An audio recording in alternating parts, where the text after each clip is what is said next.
សូមជើញអង្គុយ Please be seated.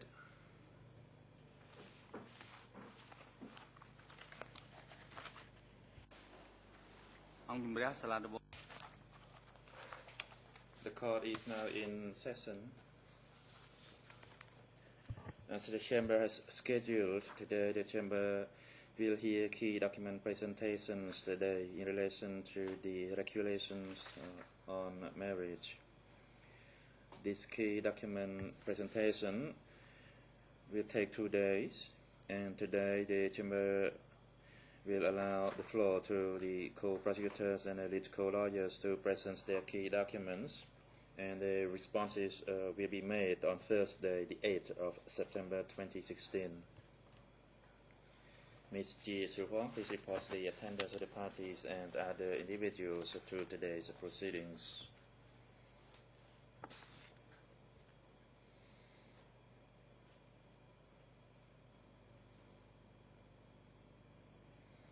Greffier.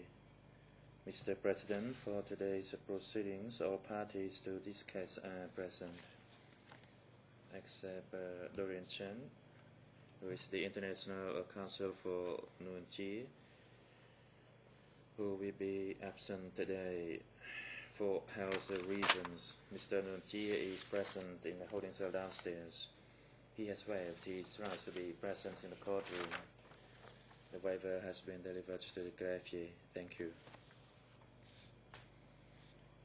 President, thank you, Ms. Ji Su-Huang. The chamber now decides on the request by Nguyen Chi.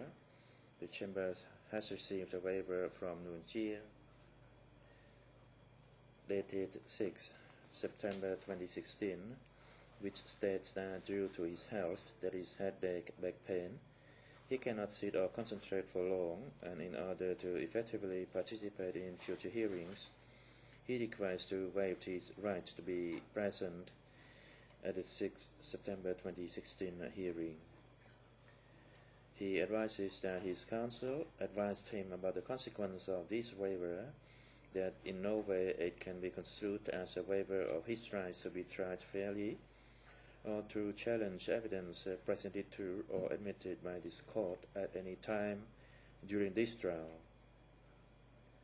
Having seen the medical report of Nguyen Chi by the duty doctor for the accused at the ECCC, dated 6 September 2016, which notes that Nguyen Chi has a chronic back pain and it becomes severe when he sits for long, and recommends that the chamber shall grant him his request so that he can follow the proceedings remotely from the holding cell downstairs.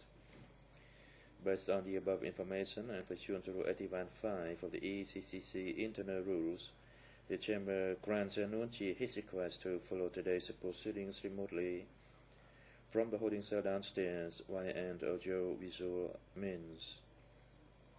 The chamber instructs the AV unit personnel to lead the proceedings to the room downstairs so that Nguyen Chi can follow. That applies for the whole day.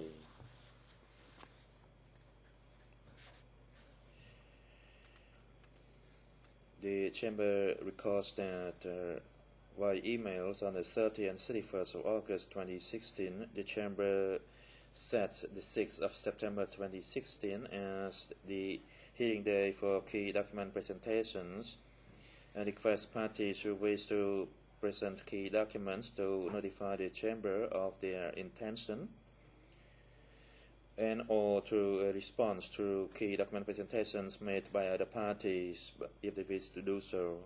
The co-prosecutors and the lead co-lawyers for civil parties responded to the email to the trial chambers that they intend to present key documents and to respond or to make observations on documents presented by other parties. Defense teams for Nguyen Chi and Kison Ponch replies that they did not wish to present key documents. However, the defense team for Kison Ponch reserves their rights to respond or to make presentation or to make observation rather to documents presented by co-prosecutors and the lead co-lawyers for civil parties. Also, the chamber instructs parties to provide lists of documents that they wish to present to the chamber and to the parties before the proceedings and by the latest the 5th of September 2016.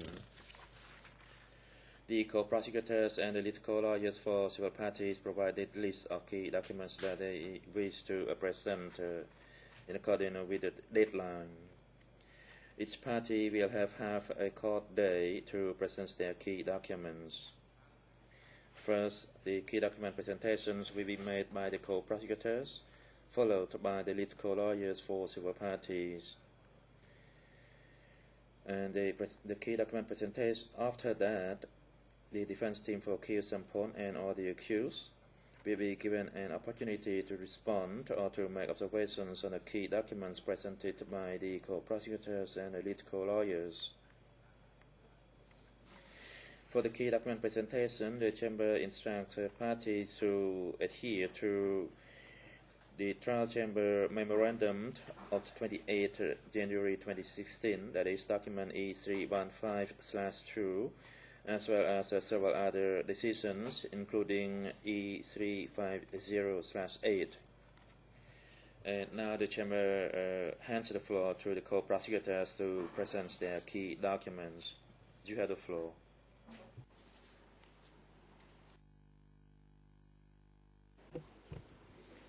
Merci, bonjour, Monsieur le Président.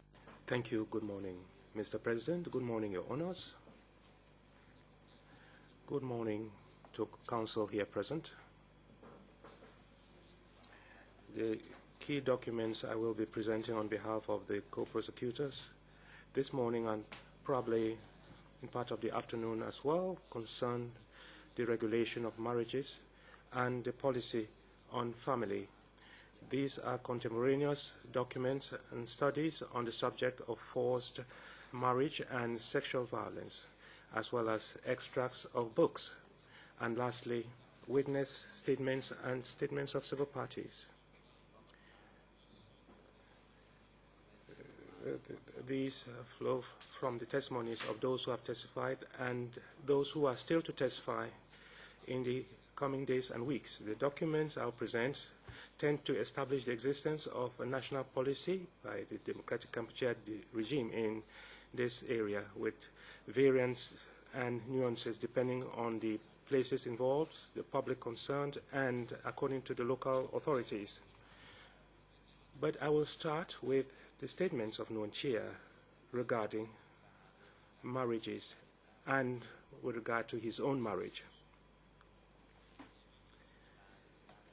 He got married in 1956, and we find in that marriage numerous characteristics.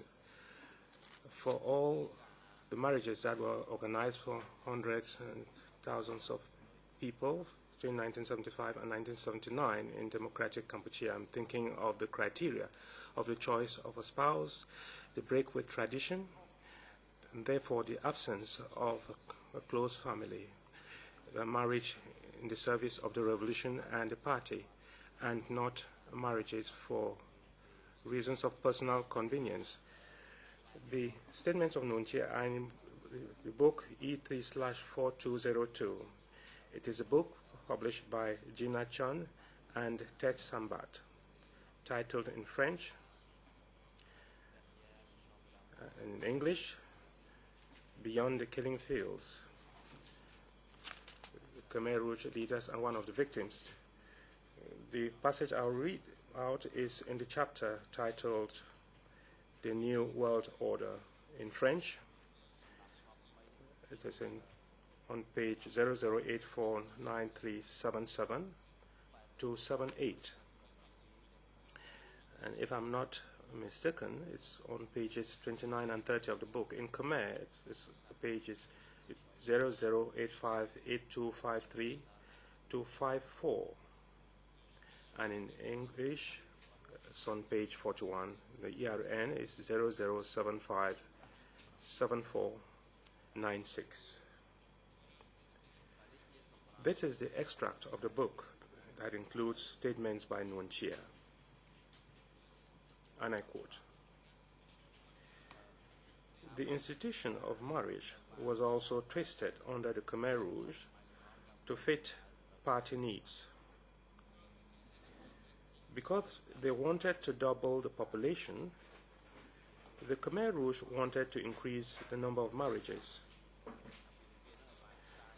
But because the war killed so many men, there were more women in society.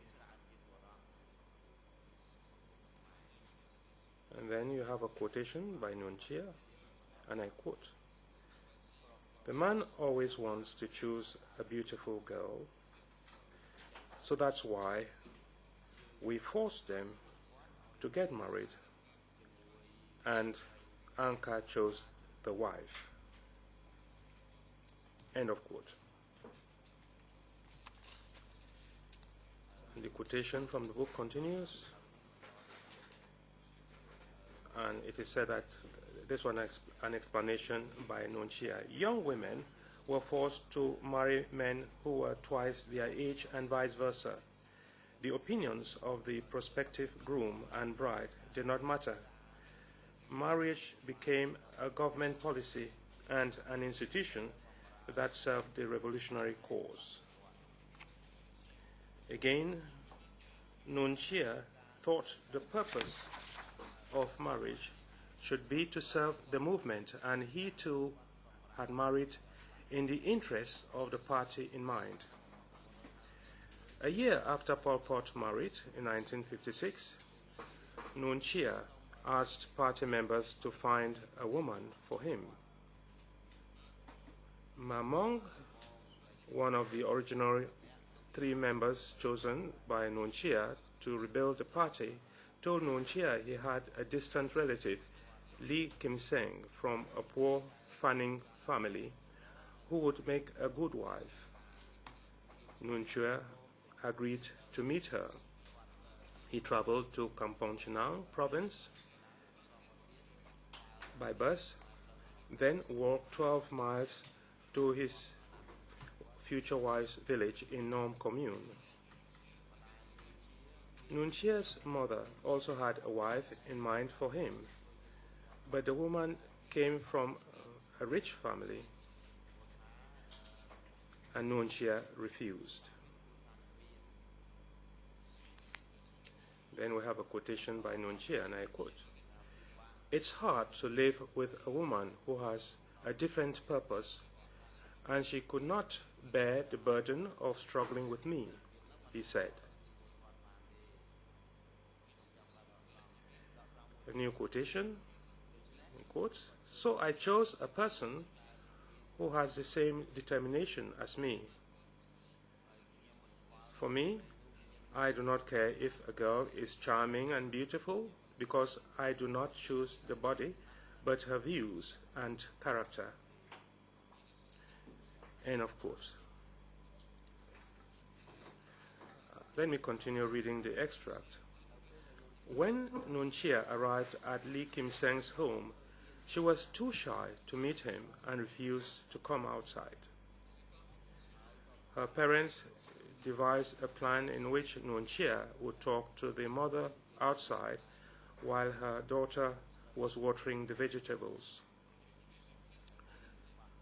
Quotes, "I almost spilled all of the water from my bucket." Lee Kim Seng said she was so nervous. As Nunchia watched her, the two were married in a simple, small ceremony. None of Nunchia's family members were invited. "I just told my mother I would be married," he said. She said she would come to the wedding party, but I told her she should not go because it was difficult to get there. I told her that after the marriage, I would take my wife to see her. My mother blamed me and asked why I wouldn't allow her to join the wedding party. I did not allow her because I was worried it would damage the organization." End of quote.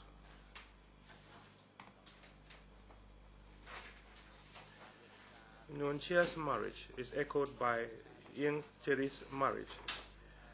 That is that of Ieng Terit with Kio Terit, with Salosa, with Pol Pot.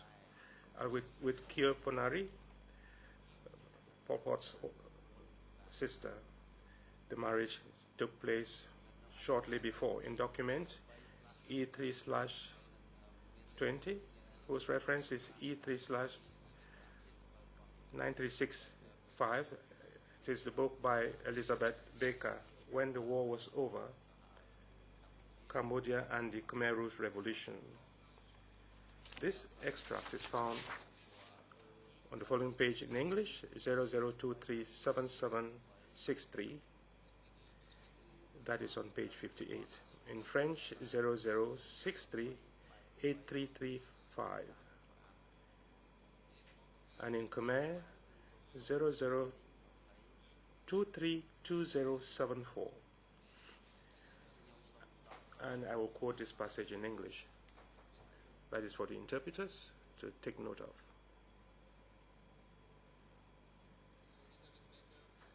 Of Yang Therit's and Yang Sari's wedding, and says the following, I quote,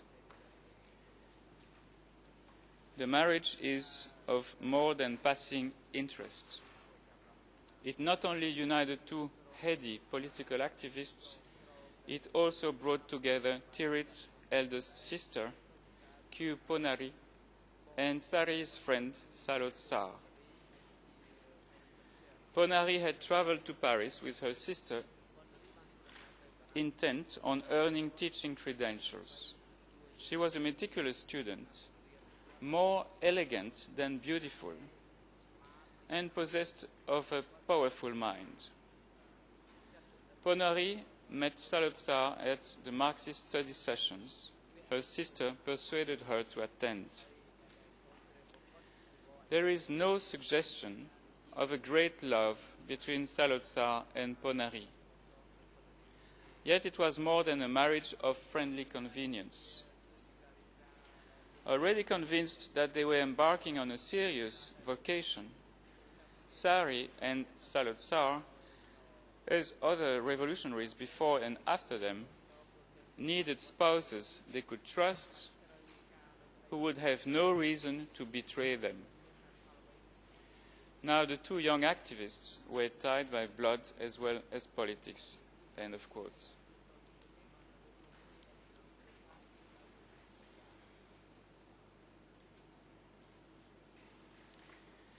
Dans l'extrait précédent, Chinachon et Tetsambat parlent du fait que les dirigeants Khmer Rouge, je cite, avaient pour objectif de doubler la population. Les Khmer Rouges voulaient augmenter. In the previous passage from Chinachon and Tetsambat, they speak of, and I quote, the fact that the objective was to double the population. The Khmer Rouge wanted to increase the number of marriages. So they wanted to double the population and even triple it, bearing in mind that sexual relations outside of marriage were prohibited. So the document presented highlights the fact that the regime needed more manpower in relation to the size of the territory, and that was the purpose why it was necessary to increase living conditions of the people. Beginning with a statement by Yang Sari at the 32nd session of the United Nations General Assembly, during the 28th plenary session on the 11th of October 1977, and it is document E3/1586.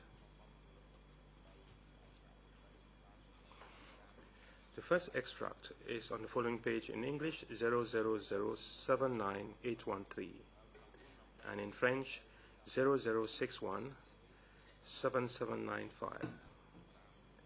It was not translated into Khmer, and it is paragraph 45. And this is what Yang Sari says. The territory of democratic Kampuchea exceeds 181,000 square kilometers and includes 6 million hectares of rivers and fields. Its major lakes and rivers, its ponds and water courses are full of fish. Its forests and the soil and subsoil and sea abound in natural riches. It is inhabited, however, by hardly 8 million inhabitants. The passage is from ERN in Khmer 00291028. In English, 000079815, and in French, 0061779829. And Ieng Sary continues, the health of our people has improved considerably. We have definitively eliminated social diseases and drug addiction.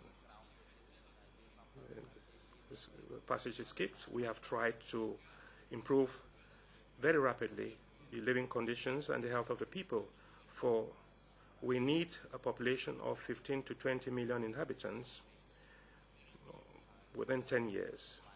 Debauchery, delinquency, prostitution, theft, robbery, and highway robbery, and the other social scourges of the sort that exist in imperialist countries and in classes where people are exploited socially have fundamentally been eliminated by the great mass movement.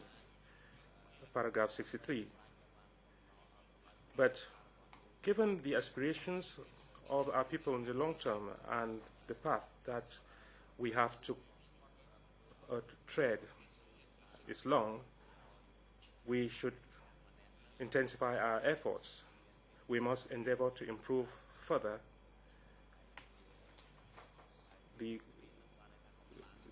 increase the population further and improve the living conditions of the people in order to ensure that each person has good health and that the people are ardently patriotic, and to ensure that everyone improves rapidly, that there's a rapid growth and continuous growth in order to defend and edify rapidly a prosperous Cambodia.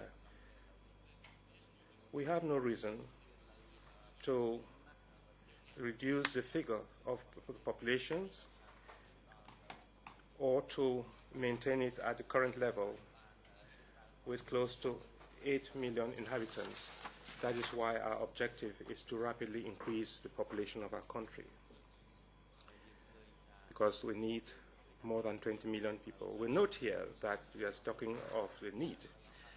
In a note of the United Nations 6 months later, on the 22nd of April 1978, Ieng Sary continues to justify the instrumentation or use of the population to defend and build the country, talks of the first success as regards the policy to increase the population. And it's document E3/1385, which is a note from the Minister of Foreign Affairs of Democratic Cambodia to the United Nations Secretary General. It is a document of the Economic and Social Council dated the 22nd of April 1978. I'll read an extract of from paragraph 13, and the page in Khmer is 00701216. In English, 00235727. In French, 00235736. And this is what Ieng Sary says, and I quote: in the mobilization of all national and popular forces, the government of Democratic Cambodia has a very well-defined line which clearly distinguishes the strategic forces from tactical forces. It knows fully well, depending on the cases involved, that it has to be intransigent and fight with determination, to unite and make concessions, or to be merciful. But given the handful of traitors, agents of imperialists and foreign reactionaries who are seeking to assassinate their own nation their own people and their own revolution, the government is applying resolutely and rigorously the dictatorship of the proletariat. Furthermore, the government of Democratic Kampuchea is endeavoring to improve within a short time, the shortest time possible, the living standards of the people in order to ensure that each citizen is in possession of great physical resources, intellectual and moral forces, and that it is animated by patriotism, ardent patriotism, which the population of Democratic Kampuchea will rapidly increase in order to defend, build the country, and make it prosperous in great bounds. The government of Democratic Kampuchea has no reason to lower the number of the population and to maintain it at the current level. For today, our population is to the tune of 8 million inhabitants, and this remains well below the potential of our country, which needs more than 20 million people. Consequently, the objective of the government of Democratic Kampuchea is to increase the population within a very short time. 3 years after the liberation of Democratic Kampuchea, the policy aimed at increasing the population has started to bear fruit. The next document is document 4, and it's document E3/215, ERN in Khmer 0064617218, and English 00488637, and in French 00524093. I'm quoting Pol Pot in French, translated as follows in English. In the field of social affairs and health, we have had considerable development. Also, the social ills of all sorts have also been annihilated definitively. In fact, we have annihilated completely the corrupt nature of the former regime. A new society of great purity, equality, and conciliation is being developed and progressively expanded. The living conditions of our population is more than reassured. At all levels, our policy to increase the population is yielding the appropriate results at this first stage. From the middle of 1977 up to the middle of 1978, the number of new births was to the tune of 392,000, over 7,800,000 people. Consequently, the birth rate will be to the tune of 50 for 1,000 of our entire population. During the period prior to the year 1970, the birth rate was only 40 for 1,000. At the time, the mortality rate was less than 18 for 1,000. At this point in time, the mortality rate is hardly 13 for 1,000. The next document. In the book, Red Reading, by Lida Chan, we hear Pol Pot's voice, who talks about the objective of increasing the population. The extract is at 1 minute 51 and 28 seconds, up to 52 minutes and 34 seconds. I hope the extract is ready. The DVD, the interpreter corrects, is titled Red Wedding by Lida Chan and Guillaume Swan. So I propose that we listen to this video clip, but the images do not correspond to the speech pronounced by Pol Pot. Mr. President, with your leave, may I request that this video clip be presented? E3/7233R.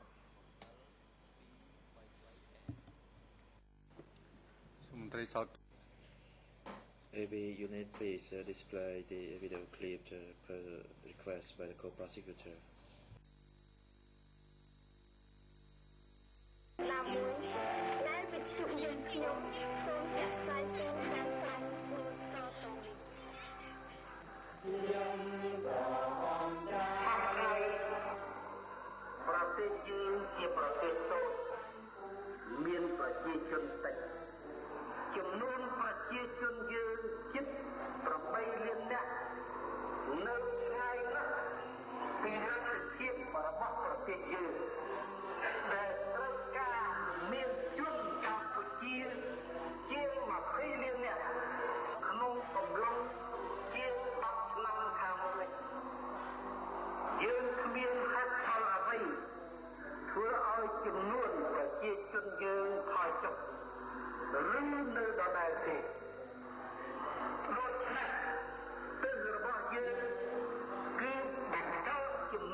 Merci. Thank you. I would also like to mention document E3/290. This is a FIBIS document from October 1977. It contains a text similar to that of Pol Pot. The speech was at 27 September 1977. It is only available in English on page 0016861.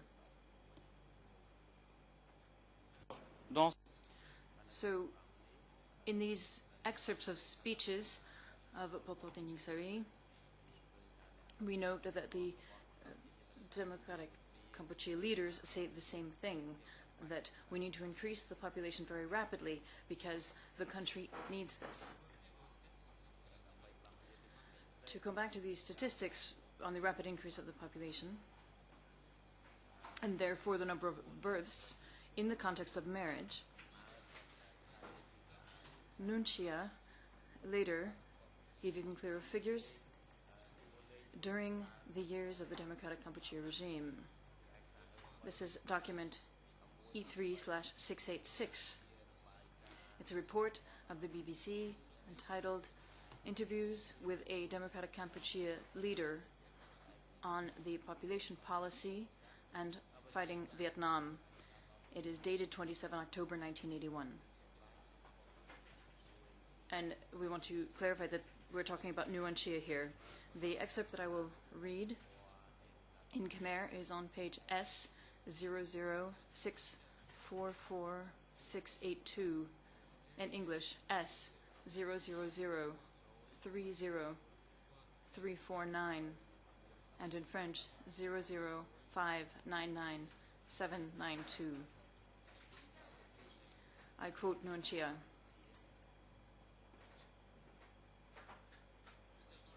On the problem of population and development in Kampuchea, Democratic Kampuchea pursued a policy of population growth. The area of Kampuchea is more than 181,000 square kilometers, and its population was estimated in February 1971 at 7,760,000 people. Our population is therefore too small, given that its size is not in proportion with the territory of Kampuchea, its natural resources, which could be used for nation building or national construction, or corresponding to its needs to defend the territory. Since 1975, Kampuchea has always needed a rapid growth of its population. The four-year plan of 1977 to 1980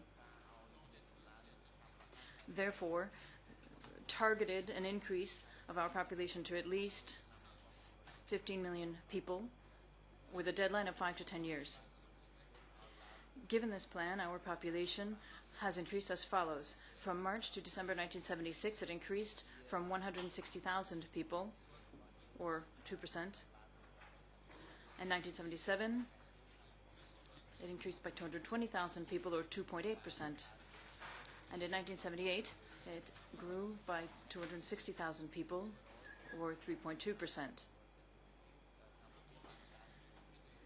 This increase was due to the policy of democratic Kampuchea to protect the life of citizens, principally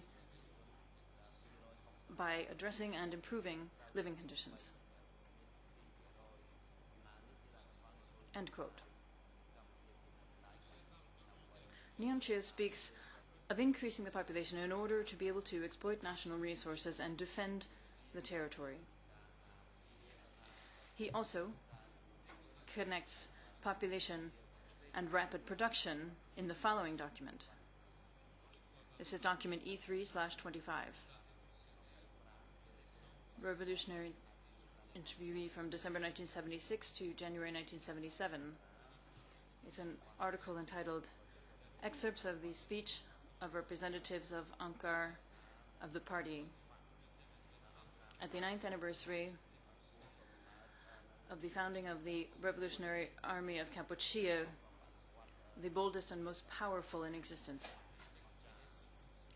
The excerpt I will read is at Roman number capital 4, with a title concerning the need to continue to strengthen, expand, and build a revolutionary army of our party. The ERN in Khmer is 000-63054. In English, 00491435. And in French, 00504063. Nguyen Chia says the following, and I quote, "We need a population of 15 to 20 million people to be in relation with the area of our territory. In order to be able to increase the population rapidly, living conditions and the health of this population must be improved steadily. Therefore, it is necessary to make general production move rapidly ahead." End quote.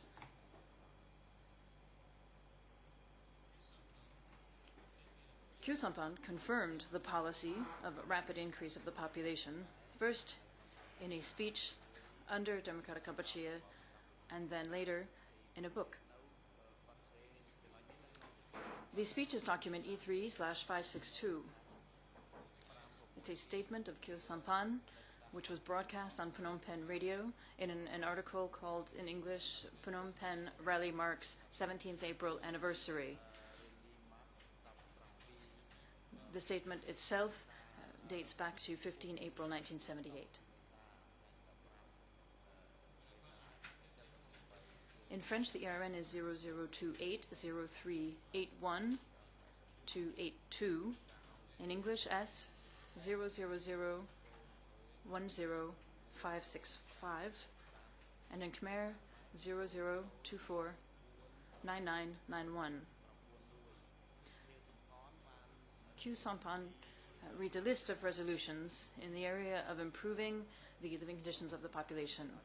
And he says, among other things, the following.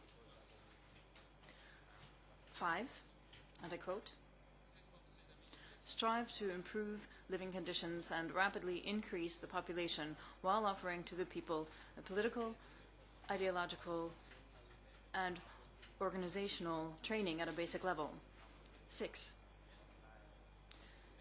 to understand thoroughly and implement the plan targeting an increase, a maximum increase of the population in order to increase the population to 15 to 20 million inhabitants in the next 10 to 15 years. Number 7, to thoroughly understand and implement plans seeking to increase the population in 1 year, 3 years, 5 years, 10 years, and 15 years." End quote. In his book, E3/16, The Recent History of Cambodia and My Positions on It, Kyo Sampan says the following in Chapter 5. The Khmer, page 0038, 0467. In English, 00498284. And in French, 00643891. And I quote,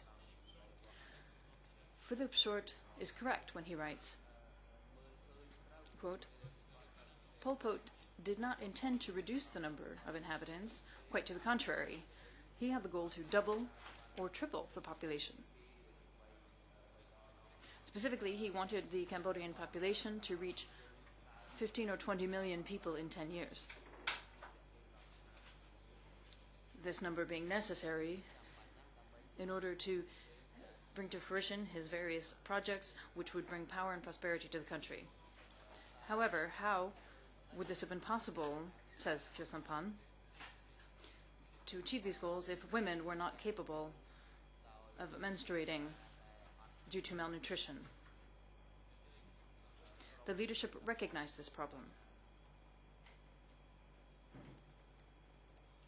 End quote.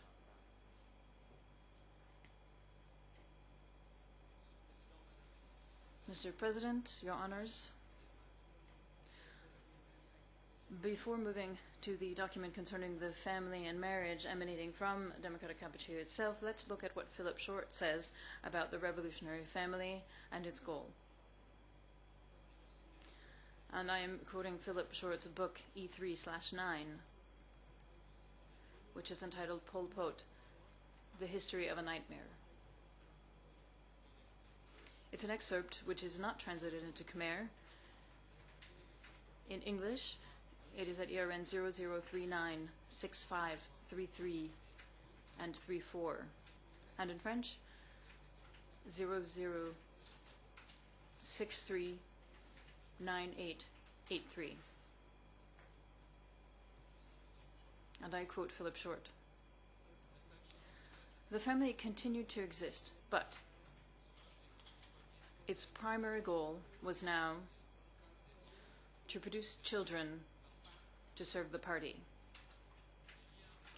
The ties between the different family members were diluted in the community. Mothers should not bear too much of a burden to their children, Pol Pot declared to the Central Committee. And in the same vein, if a man felt that he began to be sentimentally attached to a woman, he should, in quotes, assume a collectivist position and solve this problem. To act otherwise is to take a clearly private position, end quote. Marriage, not only between members of the party, but between two individuals, whoever they may be, was the business of the party and did not belong in the private sphere. The free choice of spouse was explicitly condemned. In order to underscore the social aspect, marriages were celebrated collectively for at least 10 couples. Once the marriage was consummated, the spouses often lived separately. Illicit liaisons were punished by the death penalty. End of Philip Short's quote. So in a set of documents here, the regime of Democratic Kampuchea explains how the traditional concept of the family had now been replaced by that of the revolutionary family. And he tells us how to think about the interests of the family itself were equivalent to being traitors, betraying the community and the revolution. And in document E3/10, which is the magazine Revolutionary Youth, a special edition of September and October 1976, it's an article entitled Refining the Ideology of the Proletarian Class. So that it can be the most precise and powerful in existence. The excerpt that I will read appears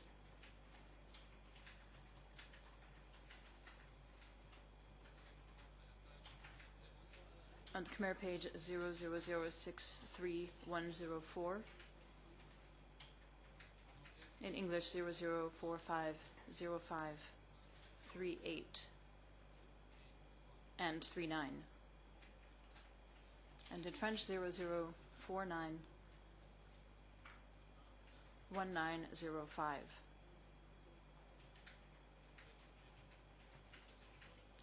And I will be choosing another translation from another document, but it is exactly the same document with the same titles. So it's document E3/138. And the Khmer translation is 00442457, in English 00743806 and 07, and in French 00721097. I want to clarify that the original in Khmer is the same, but just this French translation is better in the second document. So, in chapter heading 4, concerning struggles between the classes, between private property and the different classes of collectivist property and the proletarian class. Number 2, entitled "The Negative Effects and Danger of Private Property." And I quote, "Private property never leads to positive effects. Since the beginning of our resistance and through to today, from the time of the political resistance and in times of war, private property has negatively affected the interests of the revolution. For example, those who thought essentially of family interests had to leave the revolution, abandon the revolution in order to live separately, to seek happiness within the family and not within the party. At a certain time, this will turn into a contradiction in relation to the party," end quote. In reality, the members of the family were considered as private material possessions, and therefore it was necessary to detach oneself, and this is illustrated by the following document, E3/750. This is a sample from Revolutionary Youth of November 1975 in an article entitled "Destroying Individual and Personal Property in a Clear Manner and then Consolidating and Developing Collective Property in a Powerful Manner." It is found on Khmer page 00063/614 and 615. In English, 005-22460, and in French, 00525856 and 57.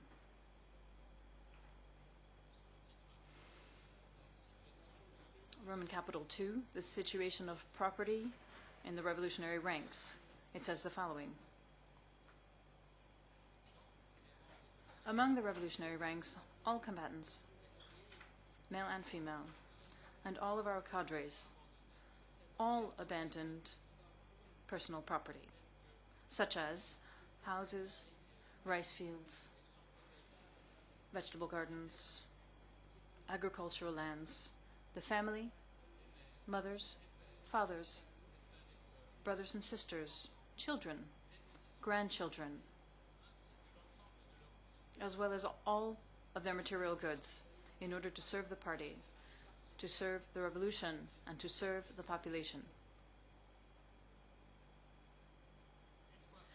Once integrated into the ranks of the revolution, and once indoctrinated, instructed, and corrected by the party in a constant manner, all of our comrades made efforts in order to found within themselves a spirit of abandonment, materially, ideologically, and sentimentally. In addition, it was at a very high level, end quote. So in this excerpt, we're talking about a spirit of abandonment at a sentimental level. And speaking of sentiment again, in the same document, in Khmer 000-63616 and 617, in English 005-22461, and in French 005-25858. And I quote, "Sentimental property, colon. It is the concern, pity, melancholy. It is love for one's own family only, of only one's relations, one's brothers and sisters, one's own parents. All of this represents dysfunctional phenomena which were all caused by the position of individual and personal property, which is an ideology of the oppressive class of imperialists, feudal lords, and capitalists." End quote.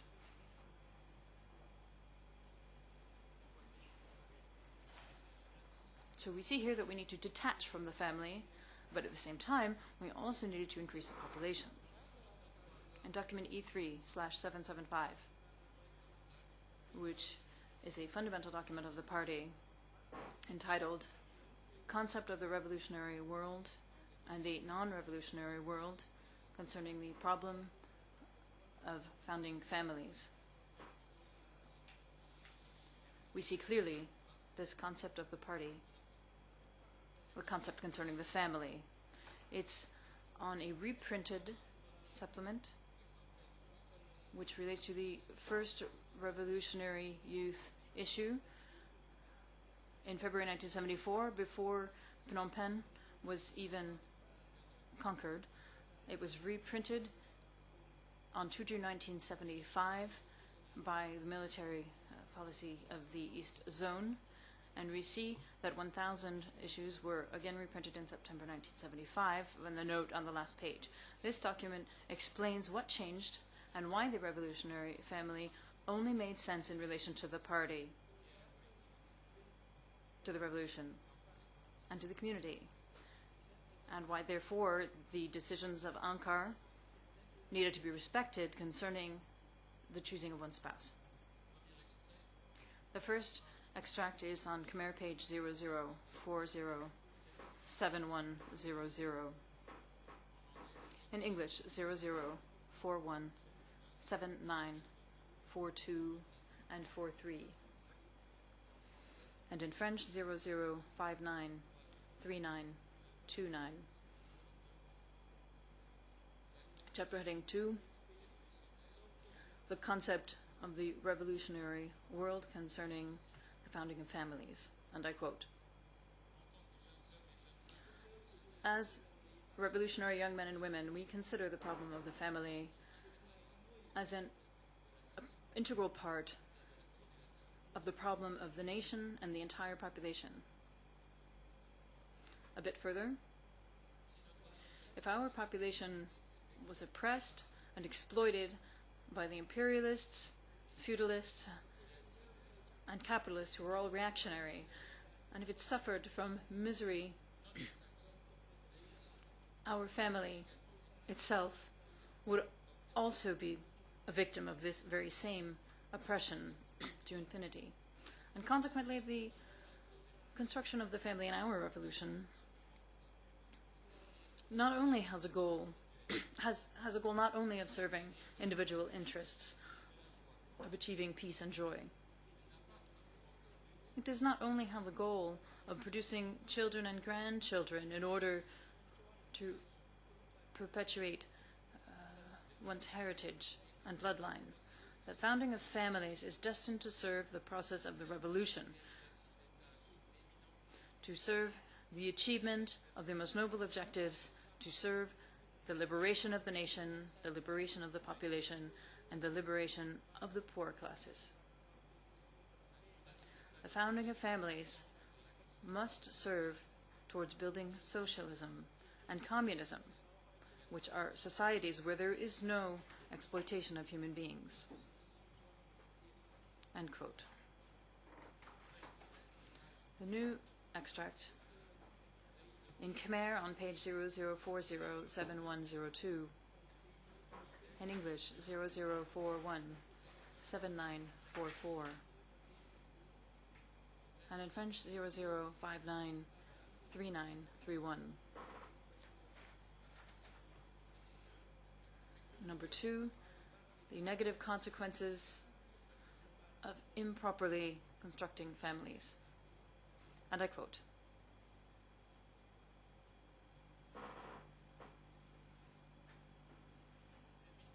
strategic enemies, as tactical enemies and class enemies, who are still living in the liberated regions.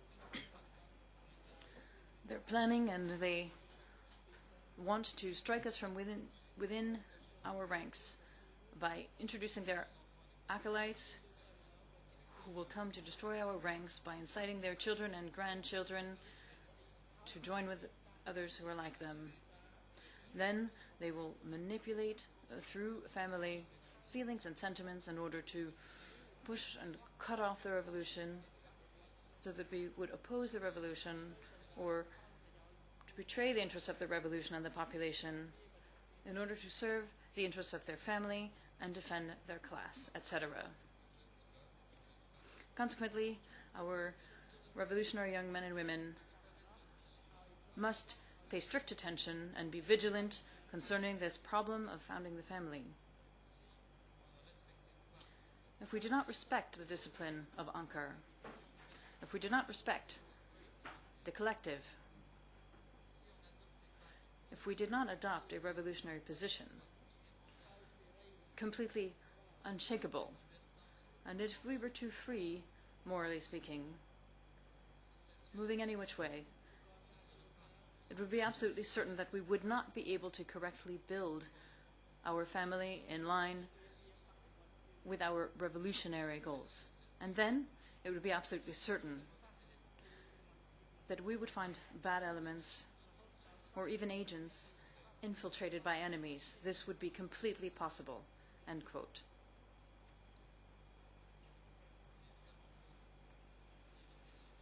Clearly, in order to avoid this danger, the party will therefore play a role in the choice of spouses.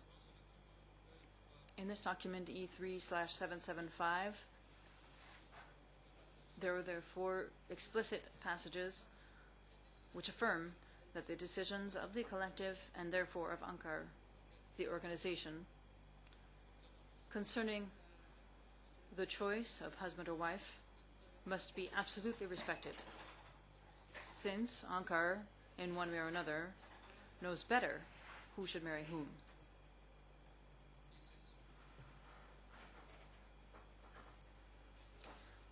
In Khmer, the ERN number is 00407100 and 01. In English, 00417943. And in French, 00593930.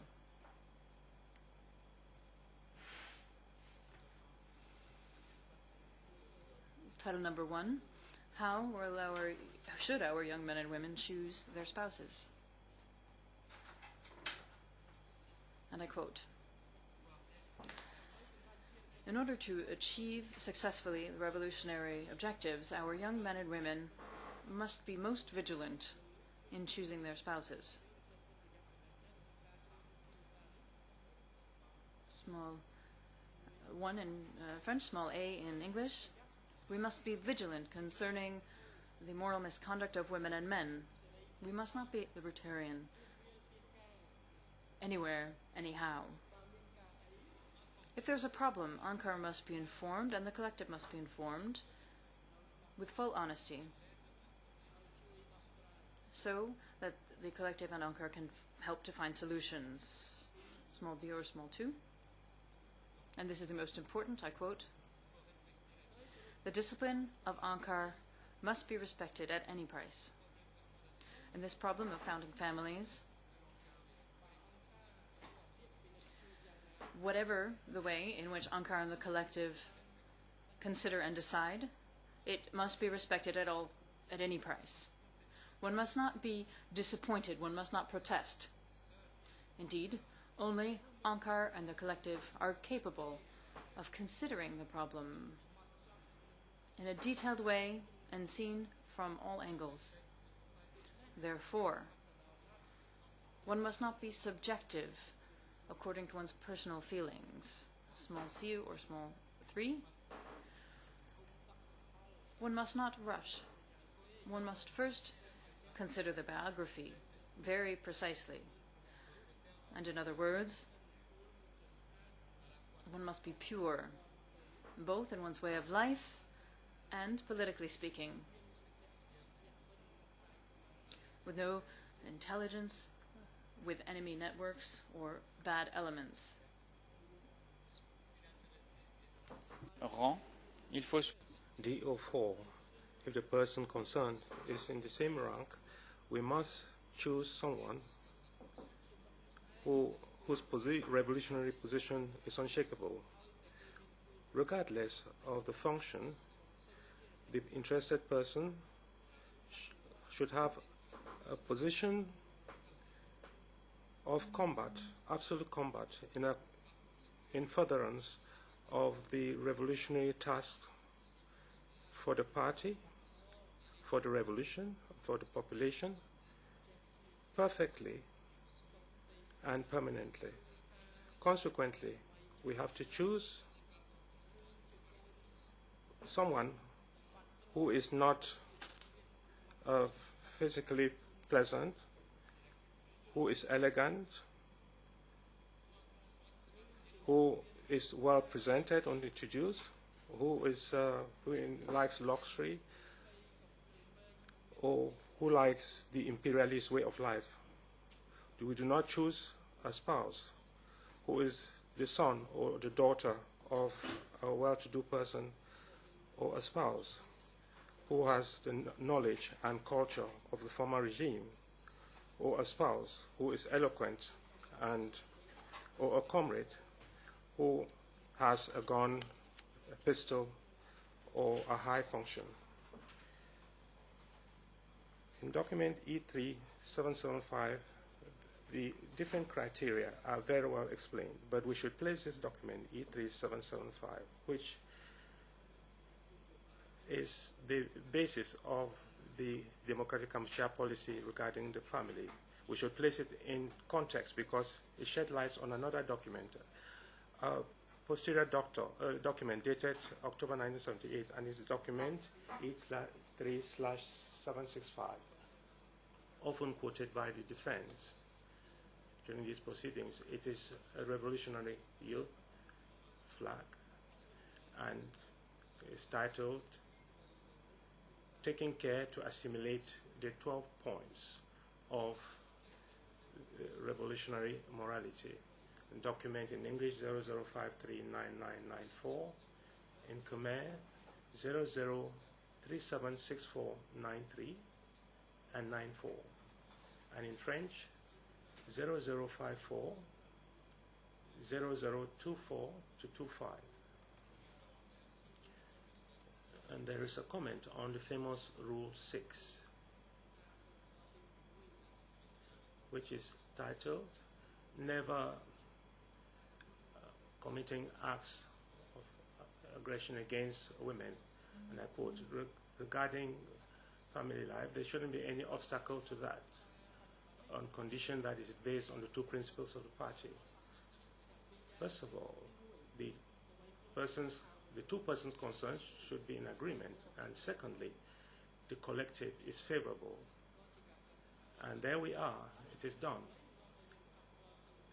There is no reason why we should be obliged to violate sexual morality. So we can see that the collective must be favorable. even when the future spouses choose one another. At the time of democratic Cambodia, this will be my last quotation before the break. Youths getting married must accept to sacrifice themselves, soul and body for the revolution of Angkar and for Angkar.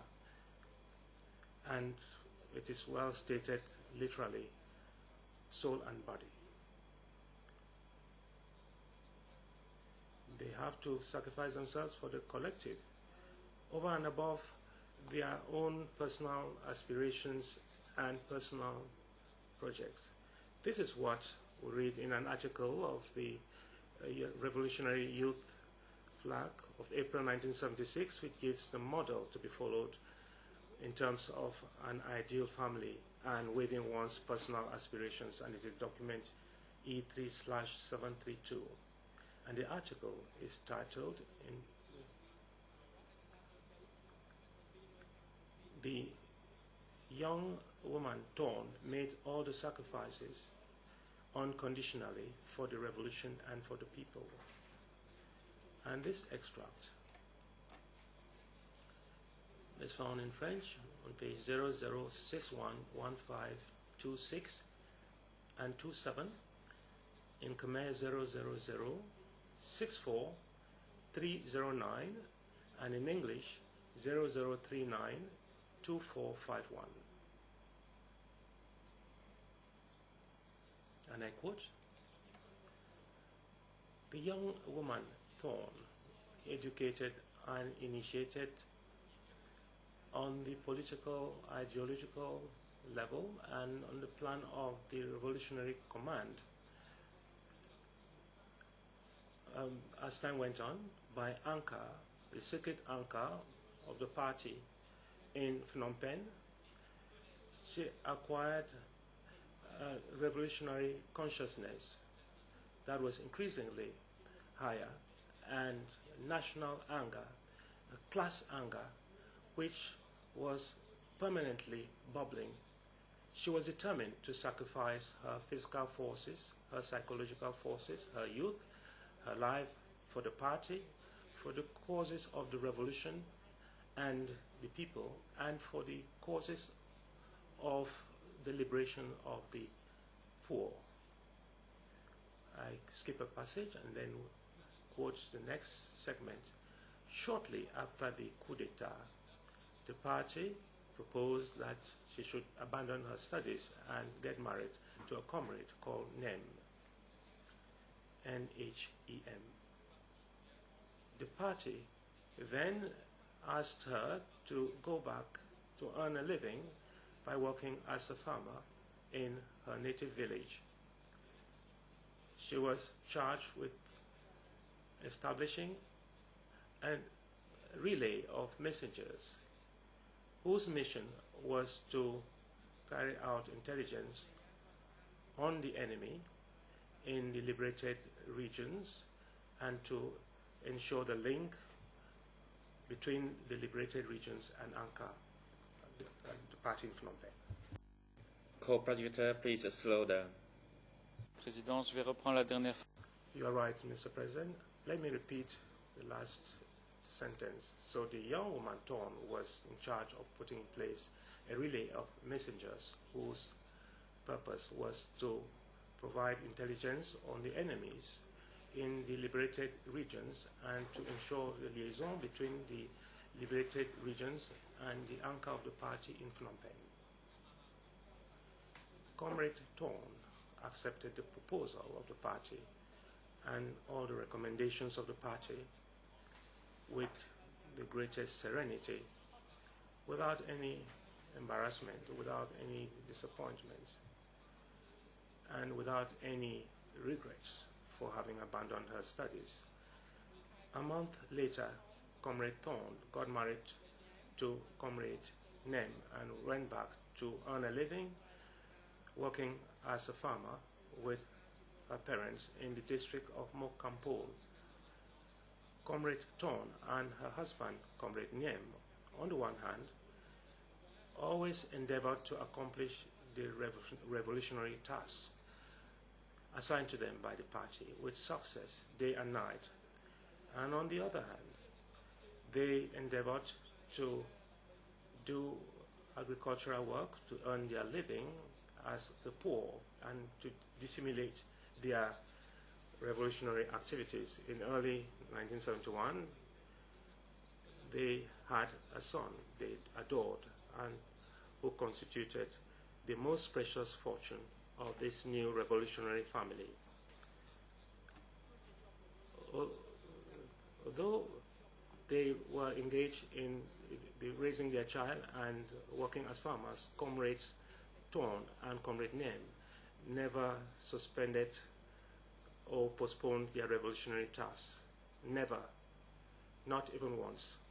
I will continue reading out this passage which shows what the revolutionary family was, in any case before April 1975. And I will resume after the break and talk specifically about the documents that concerned marriages as such. Mr. President.